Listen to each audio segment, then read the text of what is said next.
Hello chemists, this is Ms. Placino and you are watching Screencast 9.1 on specific heat and phase changes. In today's lesson we're going to talk about how changes in energy are measured. This is the first lesson in our unit about thermochemistry, and just to make sure we're all on the same page, let's get a definition down. If you look at the word thermochemistry, you see the prefix therm and then of course the word chemistry. Chemistry is referring to some sort of chemical change or chemical reaction. The prefix therm refers to heat. So in thermochemistry, we're going to be studying the transfers of energy as heat that accompany both chemical and physical changes. Today we're going to talk about physical changes, but for most of the unit we're really going to be focusing on chemical changes, aka chemical reactions. So a question that we're going to be asking ourselves repeatedly as we're studying thermochemistry is, what role does heat play in chemical and physical changes? Namely, has it been absorbed? Has it been released? Is it behaving as a product or a reactant? And that's going to give us some important information about really how the reaction progresses. All right, let's get into today's lesson. We're going to start just by reviewing temperature. Temperature, as hopefully you know by now, is a measure of the average kinetic energy of the particles in a sample of matter. Now, when you take your own temperature, kind of weird to think about it this way, but you're measuring how fast the particles are moving. You might remember from previous science classes that kinetic energy is an energy associated with motion. To measure temperature, we're going to use a thermometer. Hopefully no surprises there. And since this is a chemistry class, it's okay to work in Celsius or Kelvin. No Fahrenheit permitted.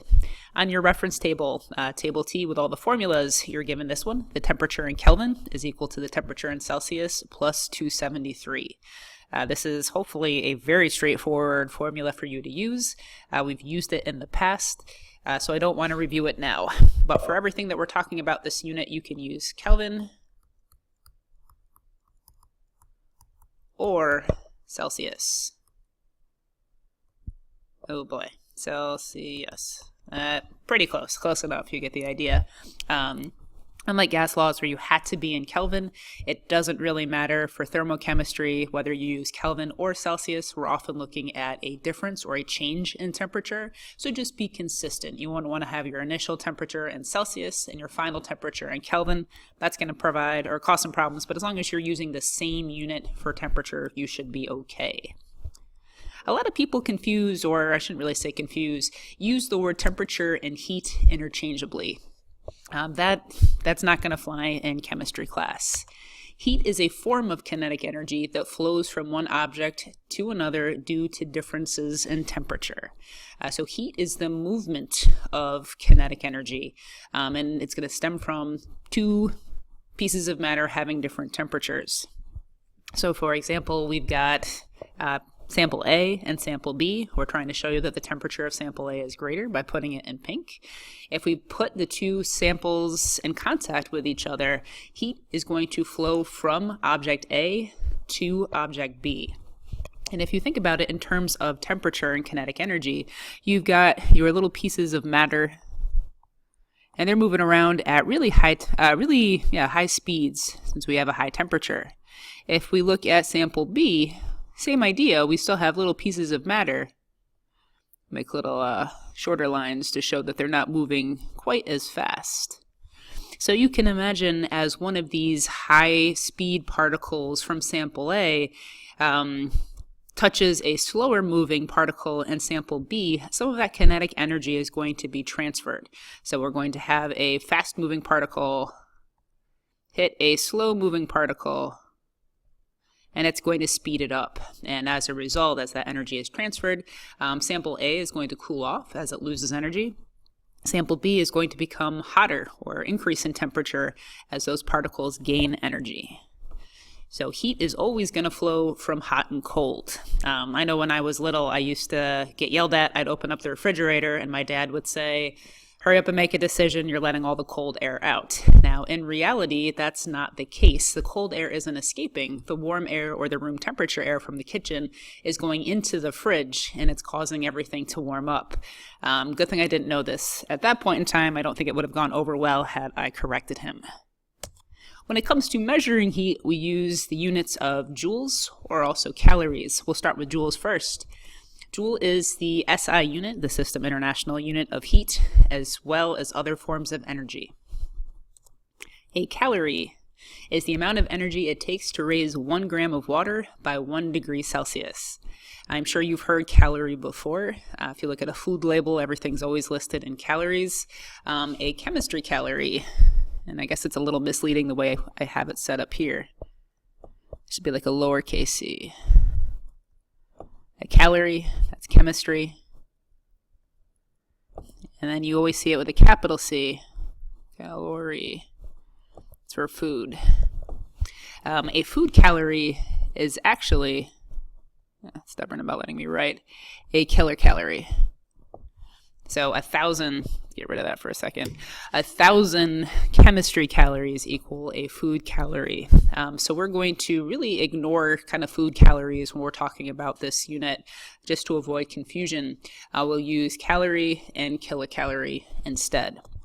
You're going to be expected to convert between joules and calories, and 1 calorie is equal to 4.18 joules. Since that's a new conversion, let's go ahead and look at a couple practice problems to make sure we know how to do it. All right, we're into your practice problems in your workbook. So let's just take a look at questions A and B. We'll walk through A together. So I'm going to show my work here. You might be able to do this simply in a calculator, but I want to make sure we walk through the process. So we're going to be doing unit conversions. I'm going to start by taking the number I've been given along with the units. I'll just put that over 1. I know that I'm trying to get to an answer in calories. So I'm given the conversion factor that 1 calorie is equal to 4.18 joules. I need the joules to cancel out, so I'm going to put 4... Stubborn about writing. There we go. 4.18 joules in the denominator and 1 calorie up in the numerator. And actually, let's be a little bit more specific because of sig figs. So I've got 87 joules times 1 calorie divided by 4.18 calories. I'll plug that into a calculator, and you should come up with approximately 21 calories. I've rounded that to the correct number of significant figures. Why don't you take a moment and try to solve question B on your own? For question B, we're taking calories and we're trying to convert into joules. We know for every 1 calorie, we have 4.18 joules. So in order to answer question 1B, you really just have to take 412 calories and multiply it by 4.18. And you should end up with, to the correct number of significant figures, 1,720 joules. Let's make that 7 a little bit better. There we go, a little bit easier to read. So you're going to be expected to be able to convert between these 2 units of heat. Let's get back to the notes. Well, we're talking about thermochemistry. The term specific heat capacity is going to come up a lot. And specific heat capacity is very similar to the definition of a calorie. Specific heat capacity is the amount of heat per unit mass, and usually we're talking about per gram.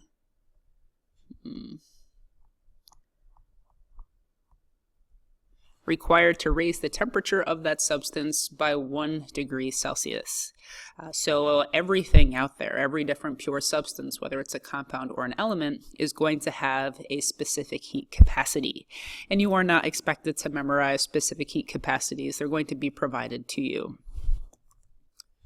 If you have a substance that has a high specific heat capacity, that means that that substance retains heat well.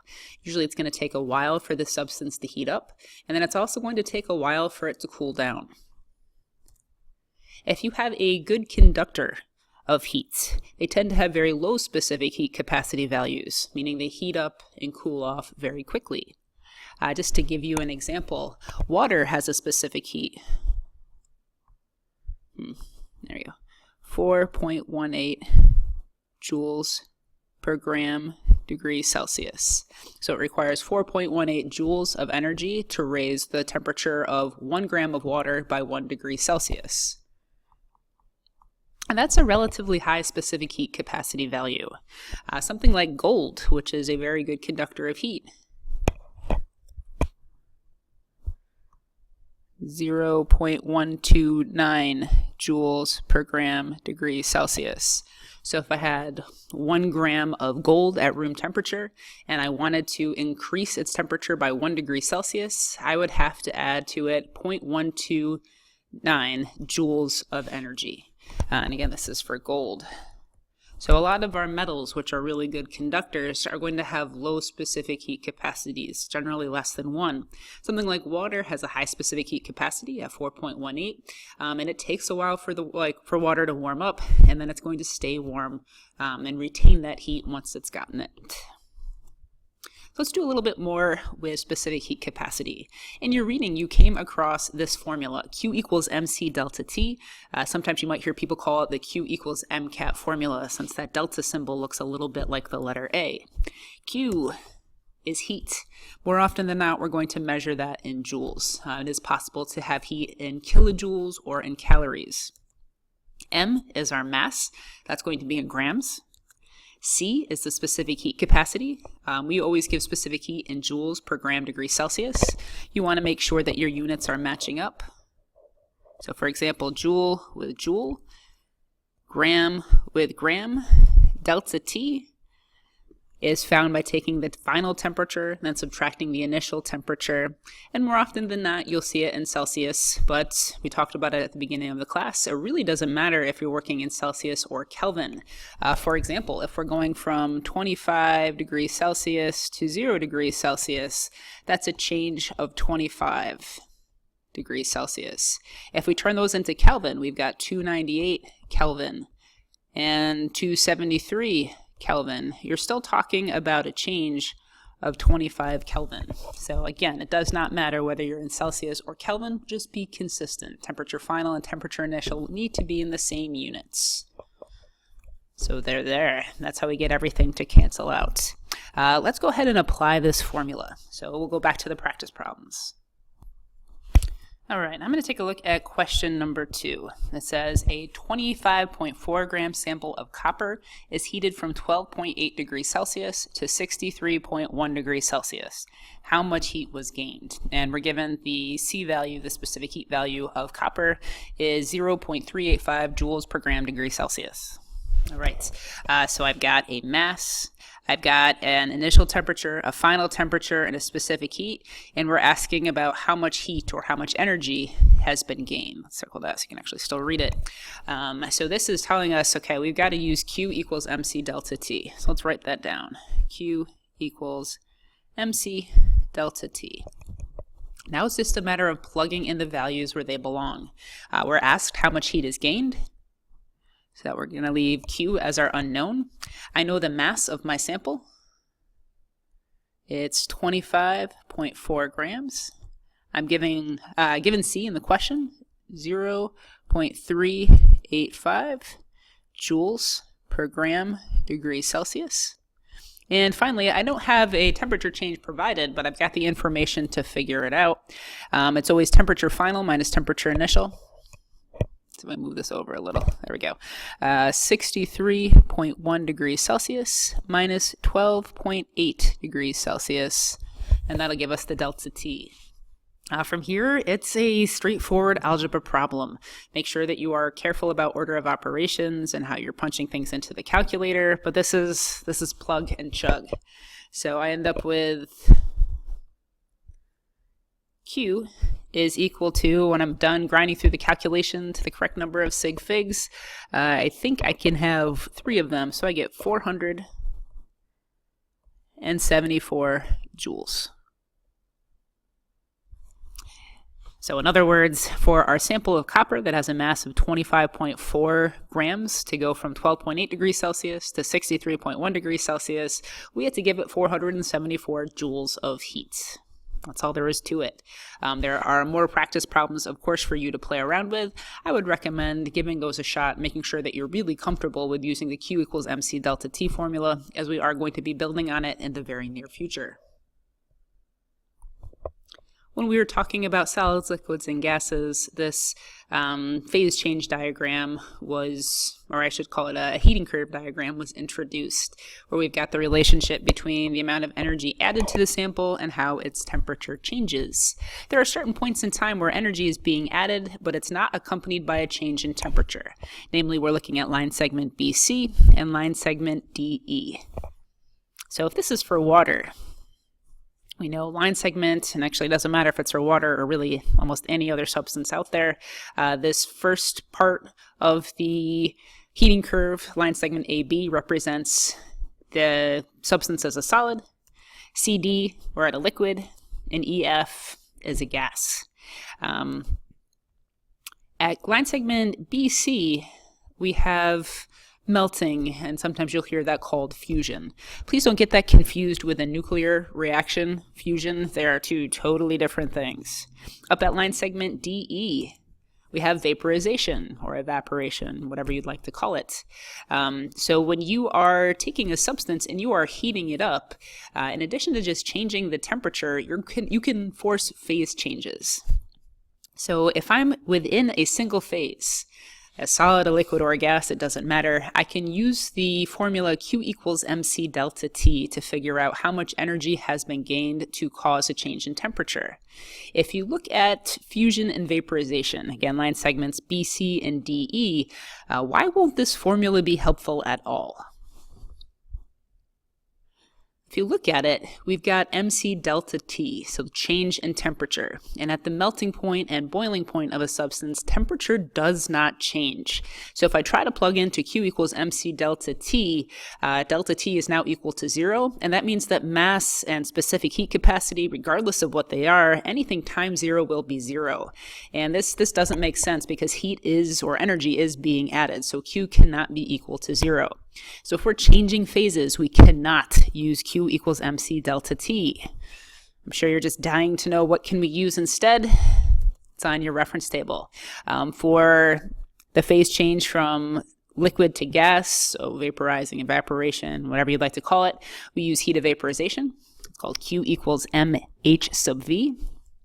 And when something is melting, we'll use heat of fusion. Heat of fusion. Q equals mH sub F. So Q is still referring to heat. Let's write this in here. Whoops. M is the mass.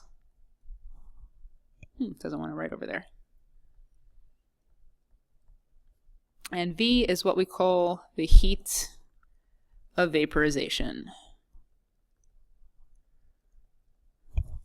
The variables for heat of fusion are nearly identical. Q is still heat, M is still mass, H sub S, instead of being the heat of vaporization, is now the heat of fusion. And in reference table B, you have the values for H sub F and H sub V of water. You are not expected to memorize any other values. 99.9% of the time, if you're asked about a phase change, it's going to be referring to water at this point in time. And if you look at table T and you look at all the different formulas that they use for heat, in addition to Q equals mc delta T, you will see these two formulas with H sub V and H sub F defined. Oops. All right, so let's look at question number 6 in your practice problems. Talk about that for just a moment. All right, question number 6 looks benign enough. How much heat energy would be required to heat a 50 gram sample of ice from negative 10 degrees Celsius to 115 degrees Celsius? You might be sitting here thinking, okay, I can just use Q, come on, it's not writing. Q equals mc delta T. I'm looking for heat. I know the mass. I know the specific heat of ice, or I can look it up. Turns out that's 2.06 grams per joules per grams degree Celsius, and I'm going through a 125 degree temperature change. So I can just really plug in and solve it, and that's the end of it. Unfortunately, that is not the case. You are going through multiple phase changes. If you start with water at negative 10 degrees Celsius, that's going to be a solid. Once it gets to 0 degrees Celsius, it's going to melt and turn into a liquid. From 0 to 100, it stays in the liquid phase, and you see a phase change again at 100 degrees Celsius. And finally, once you've reached the boiling point of water, this vapor, the steam, is able to get up to really any temperature. We've selected 115. So there is a lot going on in this problem, and we cannot just simply plug into Q equals mc delta T. So to help you out a little bit with that one, back to the notes for a second, you've got a whole bunch of different steps to take care of. You have to look at the amount of energy that ice or solid sample is going to gain before it melts. We can use Q equals mc delta T for that. And then once we hit the melting point, it's going to take a certain amount of energy to melt that 50-gram sample of ice. You can calculate Q. Once it is melted, as energy is continued to be applied, we're going to see an increase in temperature. So we can use Q equals mc delta T again while the water sample is liquid. But once it hits 100 degrees Celsius, instead of continuing to see an increase in temperature by adding energy, we're going to force a phase change. And now we have to plug into Q equals m h sub v. Finally, between E and F, water is going to be in the gaseous state. It's going to be steam, so we can use Q equals mc delta T again. This is a really involved problem, but it's a great way to practice with these three formulas. Q equals mcat, Q equals m h sub f, and Q equals m h sub v. All right, sorry today's lesson ran a little bit on the long side. Definitely keep practicing with these formulas, try out the practice problems, and make sure that you are comfortable with what you're doing. Thanks for tuning in, and I hope you found this helpful.